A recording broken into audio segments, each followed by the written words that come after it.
بسم اللہ الرحمن الرحیم۔ بات یہی ہے کہ سب اہل ایمان آپس میں بھائی ہیں، سو تم اپنے دو بھائیوں کے درمیان صلح کرایا کرو اور اللہ سے ڈرتے رہو تاکہ تم پر رحم کیا جائے۔ اے ایمان والو، کوئی قوم کسی قوم کا مذاق نہ اڑائے۔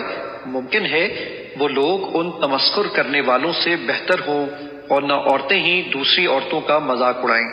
ممکن ہے وہی عورتیں ان مذاق اڑانے والی عورتوں سے بہتر ہوں، اور نہ آپس میں طعنہ زنی اور الزام تراشی کیا کرو، اور نہ ایک دوسرے کے برے نام رکھا کرو۔ کسی کے ایمان لانے کے بعد اسے فاسق و بد کردار کہنا بہت ہی برا نام ہے، اور جس نے توبہ نہیں کی سو وہی لوگ ظالم ہیں۔ اے ایمان والو، زیادہ تر گمانوں سے بچا کرو، بے شک بعض گمان ایسے گناہ ہوتے ہیں جن پر اخروی سزا واجب ہوتی ہے۔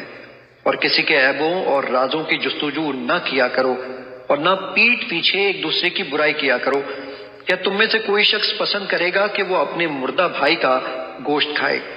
سو تم اس سے نفرت کرتے ہو، اور ان تمام معاملات میں اللہ سے ڈرو، بے شک اللہ توبہ کو بہت قبول فرمانے والا، بہت رحم فرمانے والا ہے۔